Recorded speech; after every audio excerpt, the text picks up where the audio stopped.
Here's some botched up extra bits. Fries on the side. Thunder Rosa comes out after the match. She's also now a free agent. Poor Billy Corgan. So I'm glad that she's around as well. And what I find sad, the most enjoyment I get out of the women's division is from another company. Right, yeah. So I was just about to say. So Thunder Rosa comes out, right, to set up a rematch against Serena Deeb for the NWA Women's Championship. Yeah. So you've literally spoken for about 10 minutes. Wow. On a women's... That's fine. It's fine. But you've spoken that long on a women's match from a different organization than the company we're actually watching. And then when we get to it, I'm pretty sure we're going to have about 2 things to say about the actual AEW women's match. Isn't it just messed up that the NWA women's division is stronger on a Dynamite TV show than their own division? Yeah, it's a massive... inherent problem at this point. People have been shouting about it on the internet for a long time, but now you've brought in the NWA girls, like, it's very, very, very clear that something needs to be done pronto. Even this pre-show had more build to it than what Shida versus Nyla Rose had. It had almost no build. Well, I think I will differ from you on that women's match when we get to it, but yeah, no, I do agree with the basis of your point. Can I just say, we were bitching about the pre-show of Hell in a Cell, and I know I'm the only person that watches these things, but they're designed to be on YouTube for any potential buyers to think, hey, I want to watch wrestling tonight. And there seems to be a running theme in pretty much every promotion of, let's put the shit on. And that doesn't work. People don't look at R-Truth versus Drew Gulak and say, this is what I want to watch, I'm going to go spend 25 quid now. This was a great match. This put me in the mood and it made me want to watch wrestling for the night. And that's exactly what you're supposed to be doing on a pre-show. And like you said, Don Callis is on commentary. JR does an amazing job of putting Impact over. He references them a ton of times. He even says to Don Callis, you're doing a fantastic job over there.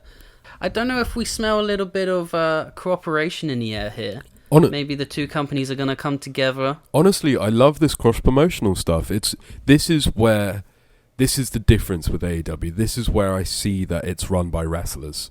You know, we're not surviving in our little bubble. We're going to talk to Billy Corgan. We're going to talk to Don Callis. We're going to promote these other shows because all business is good business. And by helping each other out, that adds to business. I'm all up for it. Well, a little bit of backstage news here. So the Good Brothers have announced that they are very close to having a deal with New Japan and Impact.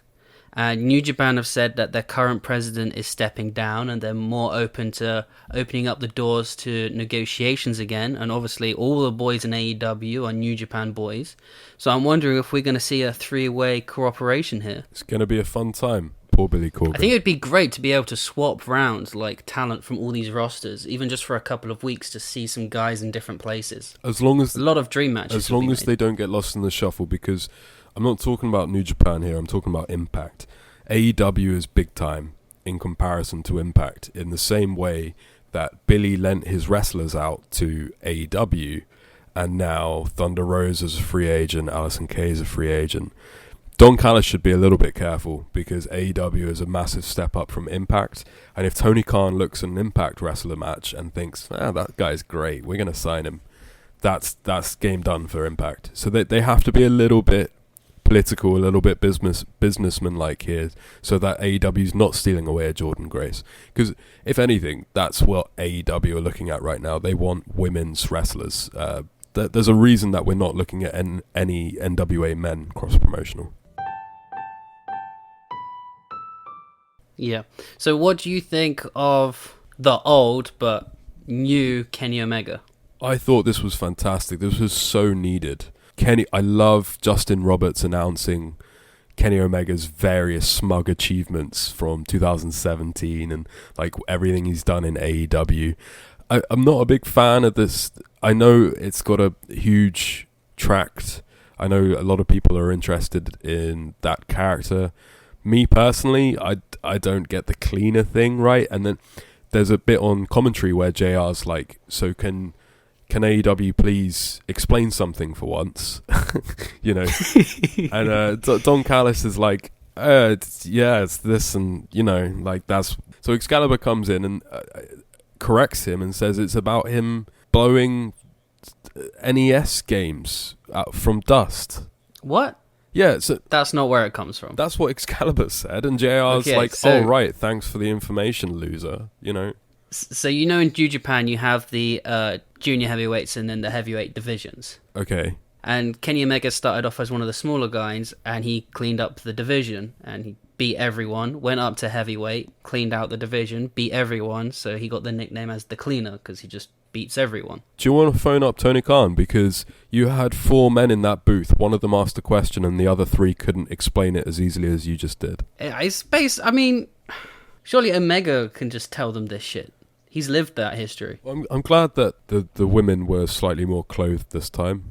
I'm getting a bit sick of the 90s approach to extras, women extras in AEW. I would say I agree with you, but I think for this Kenny Omega character that's evolving, it makes sense for a little while as long as they don't lean into it too much. Because it's only twice now we've seen the women on the stage in Kenny Omega's entrances. I don't mind showgirls, I just don't want bikini girls.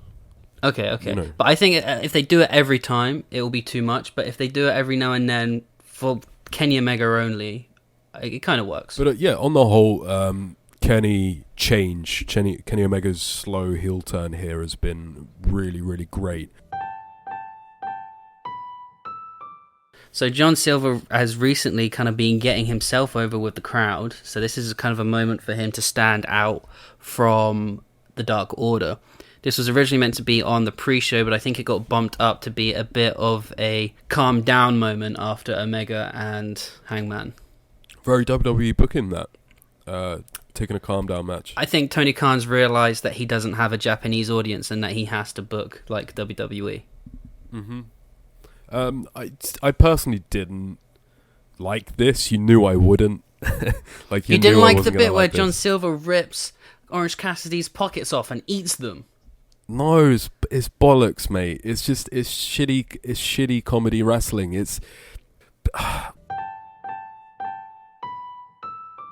one thing I would say is that Orange Cassidy needs to do something with his gimmick. He needs to finally tune it instead of resting on his laurels, because he feels like one of those of the month sort of things. He's getting a bit crazy frog. If he doesn't do anything about that and like change his gimmick in some way so that it still makes sense, but he has more freedom to do stuff, then I think he's going to end up on Dark in no time. Well, it looks like he's about to go into a program with Miro, which just really annoys me that they've completely dropped the ball with Miro.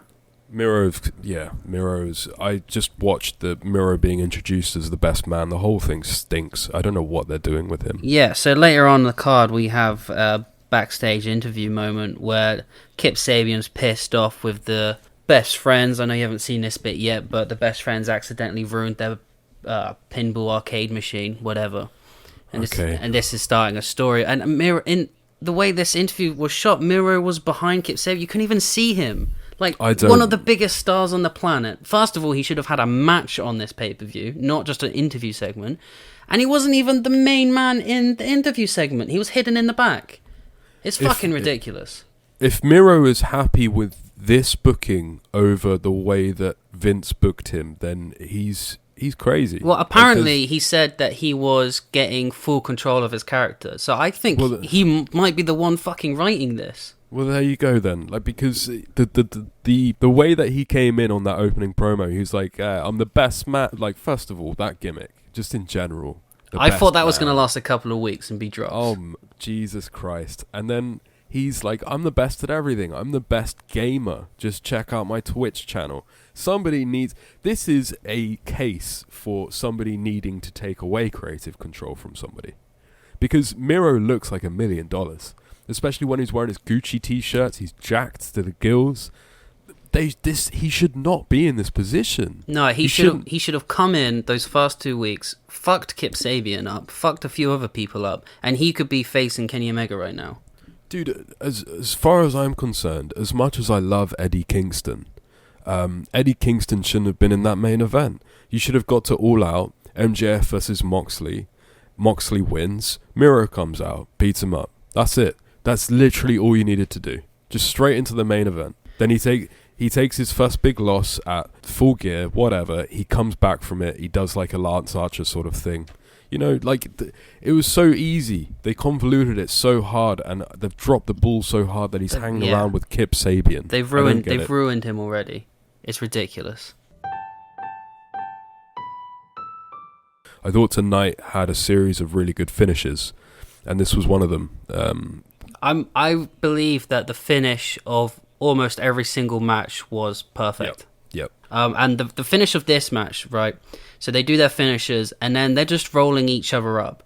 So Cody Rhodes has no respect for Darby Allin pretty much through the entire match. He's downplaying his abilities. He thinks that he's an easy win.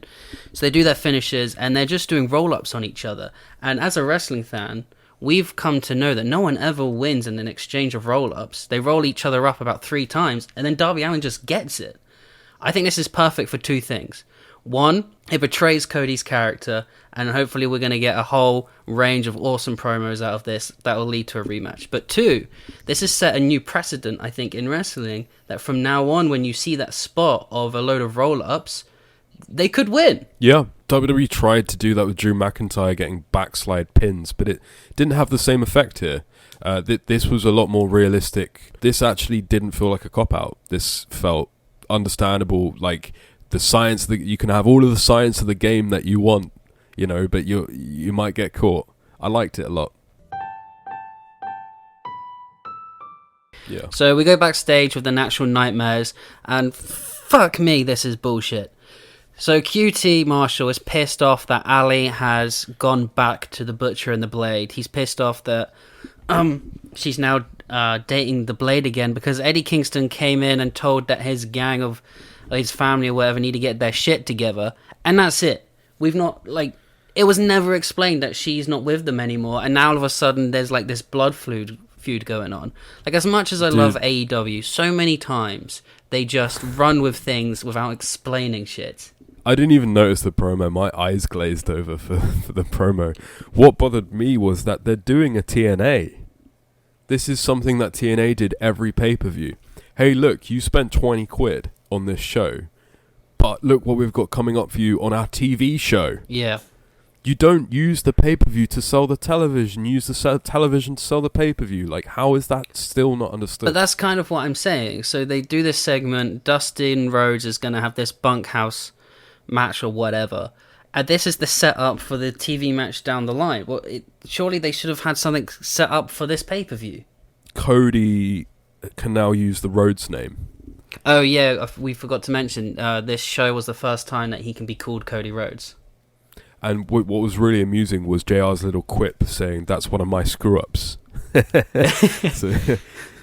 So I assume JR called that contract. But the thing I was going to say about this is, so Dustin Rhodes and QT Marshall are facing the Butcher and the Blade in a bunkhouse match, bunkhouse brawl. On the same day that WWE let go of the Rhodes name for Cody, do you know what they acquired?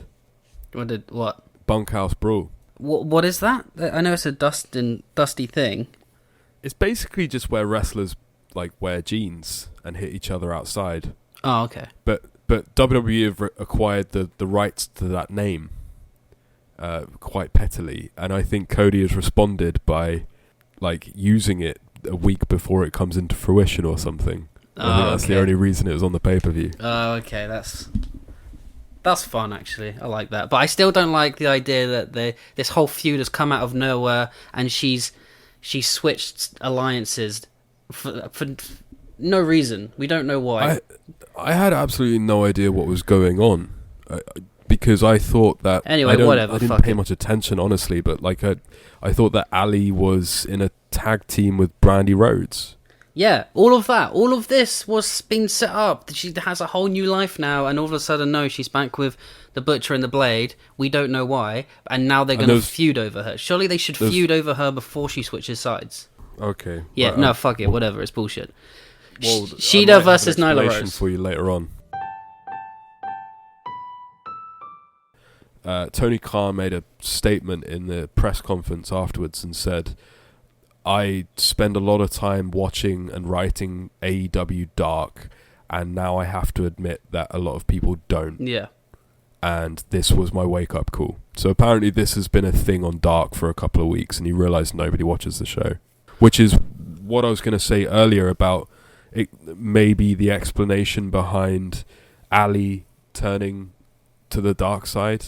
Maybe this shit is just all on Dark and nobody's watching it. They've learnt that lesson from Being the Elite. They've realised that not enough people are watching Being the Elite, and they need to actually explain things on Dynamite. You're finally coming around to my perspective that this stuff is just too internal now. I've always agreed with it. My opinion was in the early days that everything was aimed at the people that are watching everything. But then as their audience is growing, and it's growing quicker than anyone expected, even them, that they need to start being more sensible with how they book their stories. Yeah, they need to sort this stuff out before the video game's out.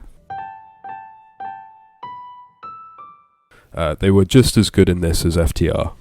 I thought you were going to shit all over this. No, I enjoyed it a lot. And then an absolute perfect finish. Cash basically has Mac Jackson for the win, but as a final fuck you, he decides to do a slingshot 450 splash. FDR are so against dives and flips, and yet he goes for it and eats nothing but canvas. Matt was playing possum. He gets up, super kicks Cash for the win. They become champions. I don't know whether FTR are going to stay in AEW, but if they are, this is just an amazing character arc to continue the story down the road. Yeah, honestly, man, anybody that shits on this finish doesn't like wrestling. This was perfect, because they put themselves into a bit of a difficult situation, because the Young Bucks really needed to win this match. At the same time, FTR have only just gained some sort of steam. They've only had the belts for 2-3 months. How do you get out of that? You get out of that by one person being too cocky, having to give the last laugh and say, you know what, I can do what you do better than you, only for that guy to come back and say, no, I do it best. Just perfect stuff. I'm sure our man Jim Cornette will shit all over the match, but from pure bias. But I'm sure in his head, at the very least, he'll think that's a great finish. You can't get a better finish than that to get out of the match and protect both guys, both teams. Should have heard Meltzer talking about this match. Oh, I don't want to. No, go away. But anyway, this is a Meltzer safe zone, dude. They couldn't help but make a dive at Jim Cornette at one point. They said, Matt said, Sammy, you better get up, otherwise old folks are going to think this is a mud show, while Sammy was in mud.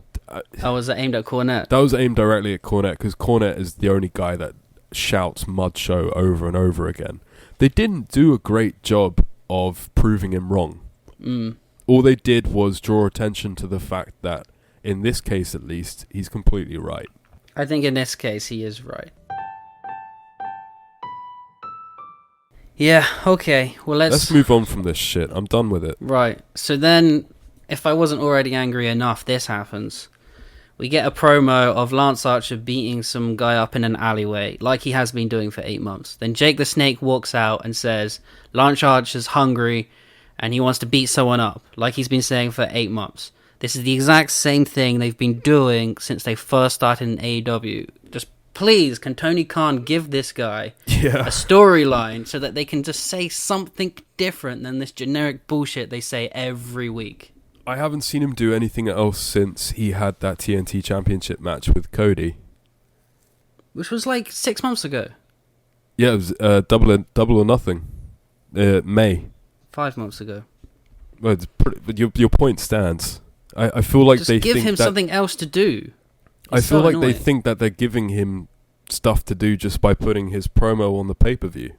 They're like, oh, there you go. Like this, in AEW, it's starting to be noticeable as to who's mates with who on the card.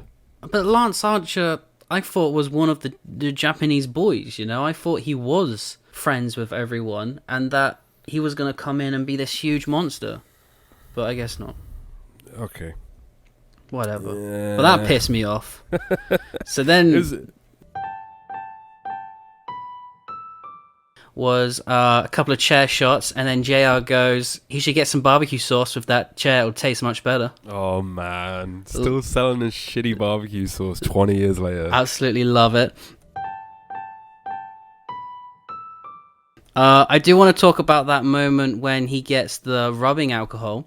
So John Moxley has just gone into the thumbtacks, and then Kingston gets the rubbing alcohol and pours it onto his back, into all the tiny puncture holes in Moxley's back, which that made me wince. That's the first time in a long time I've watched wrestling and a weapon has actually made me feel the pain through the TV screen. Exactly same with me. He got that out, and I thought, oh goddamn, there's going to be a fire table spot. They must be really going all out. And then he just used it to really badly hurt Moxley in a different way, and I thought that was so refreshing to just take rubbing alcohol and rub it in. It was so inventive. That must have legit hurt, right? Unless it was just water.